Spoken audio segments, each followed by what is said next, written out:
Assalamu alaikum урматтуу Москвадан мекендештер. Амансыздарбы? Сиздер менен кайрадан эле Москва бар. Бүгүн күнгө 25 апрель шейшемби, Шаввал айынын 5-күнү туугандар. Кошумча орозо туткандардын орозолору кабыл болсун. Буйруса бүгүн оза ачуу убактысы 20-дан 01 өткөндө. Календар күндө Китеп медиада чыгып атат. Катталыңыздар туугандар. Туугандар, бүгүнкү сөз база тууралуу.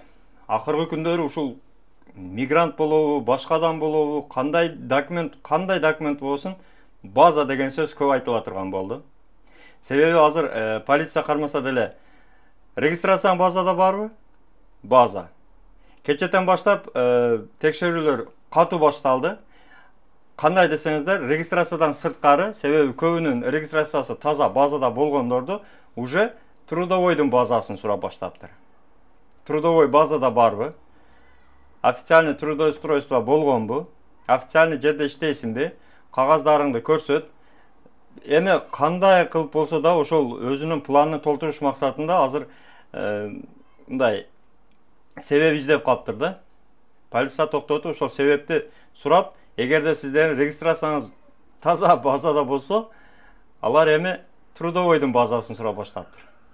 Негизи эле ошол трудовойдун базасыны көчөдө сураганга милициялардын, полициялардын укугу барбы?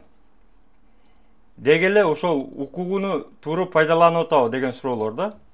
Өзү өткөнкү видеодо сиздерге айттым туугандар. Эгерде сиздер көчөдө жүрсөңүздөр, биринчи эле токтотуп сураган болсо, полиция өзүн тааныштырып, кадимкидей өзүнүн тартиптерин аткарып сураган болсо, биринчи эле көрсөтө турган нерсе бул паспорт. Паспортуңуздарды көрсөтөсүздөр. Анан ошол өздөрүнүн планшети бар, планшет аркылуу, ошол паспорт аркылуу сиздин регистрацияңызды ошолор текшерип, эгерде баары жакшы болсо, регистрацияны алып текшерип отурбай эле ошол жерден сизди паспортуңузду кармап кайра кое бериш керек. Негизи. Мыйзамда ошондой жазылган. Анан биздикилер эми билесиздер, анча-мынчасы орус тилди жакшы билбейт, жакшы түшүндүрө албайт, өзүнүн укугуну талаша албайт, ошондон пайдаланып документтериңди бер. Регистрация базада бар экен, регистрация бар, орусча сүйлөй албайсың, бер. Трудовой договоруңду бер. Трудовой договорду да көрүп, аны мисалы биздикилер көбү частный иштерде көп иштешет. Ал жерде договор бербейт, билесиздер. Официальный договор алып жүргөн, өзү менен кошуп алып жүргөндөр өтө аз, негизи эле. Анан бирөөлөрдөн сатып алышат. Сатып алганда ал договор базада барбы жокпу, ал өздөрү да билбейт аны. Трудовойду жазып бергендер гарантия, 300% гарантия базада барды беришет да. Анан көрсөтөт, ошонун натыйжасында сеники жок экен, трудовойуң фальшивый экен, штраф жазабыз. Болбосо кичине акча берип кутуласың, ошондой. Трудовойдун негизинде штраф жазалабы деген суроодо, протокол жазганга мүмкүнчүлүгү барбы, укугу барбы деген. Өзү эгерде сиздерди метродо кармаса, алар протокол жаза албайт. Именно трудовою базада жок экен деген протокол жаза албайт. Документ деп сиздин ошол жүргөндүгүңүз жөнүндөгү документке бул миграционный, паспорт, анан регистрация кирет. Эң эле биринчи. Ал эми договор боюнча пока уга элекпиз, эми билбейм, дагы мыйзамдарды кабыл алып жаңы эрежелерди киргизбесе, пока договору жок, депортация же камалып кетти деген пока угула элек. Анан туугандар, сиздерге дайыма ошол мигранттарга, Москвада жүргөн мигранттарга жардам болсун деп биз дайыма ошонун аркасынан ойлонуп, ошонун аркасынан иштеп жүрөбүз. Өзүңүздөргө белгилүү баягы Береке деген приложенияны Google Play'ден көчүрүп аласыздар дагы, ошол Береке рууну ачканда, мисалы, мына Береке рууну ачабыз туугандар.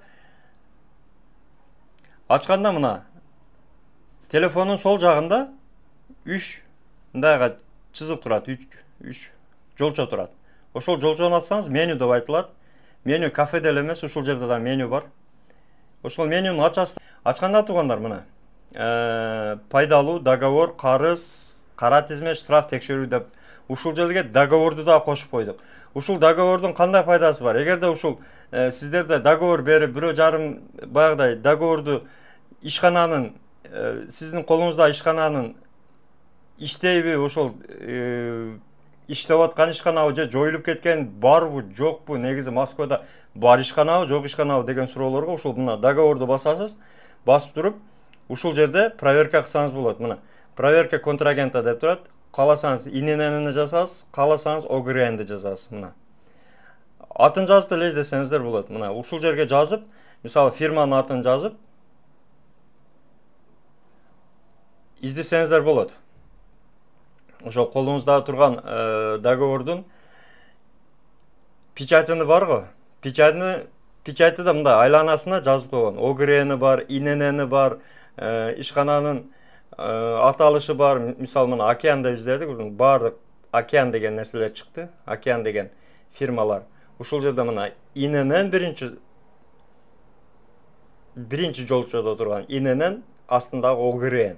Ушул ишкана мисалы иштейт экен. Анан иштебегендерди ликвидирован, не работает, ликвидирован деп кызыл менен жазып койгон көбүнчө. Ошондуктан ушул сервистен пайдаланыңыздар туугандар.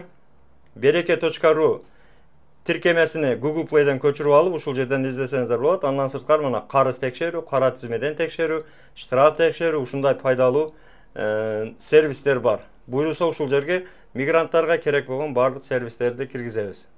Туугандар. Ал эми ошондой трудовой договор менен жана чек ара маселеси менен Абдыразак Таксырга кайрылсаңыздар болот туугандар. Бөтөн жерде аман болуңуздар. Урматтуу Москва шаарындагы мекендештер, эгерде чек арага кирди чыктыга муктаж болсоңуз же документтин мөөнөтү бүтүп жатса, анда биздин кызматтан пайдалансаңыздар болот. Ар күнү өтө ыңгайлуу, заман талабына жооп берген жаңы автоунaalар Москвадан Казакстандын чек арасына каттоодо. Салону жумшак, бардык шарттары бар унаалар менен көп жылдык тажрыйбасы бар кыргыз жигиттери сиздерге өз убагында көңүлдүү барып келүүңүзгө толук шарт түзүп берип, паспорттарды кара тизмеден акысыз текшерип кызмат көрсөтүп алып барып келет. Жолдо ар кандай жагдайларда жардам берет. Андыктан 24 саат бою WhatsApp'тан же телефон номер аркылуу кайрылсаңыздар болот. Байланыш номеру +7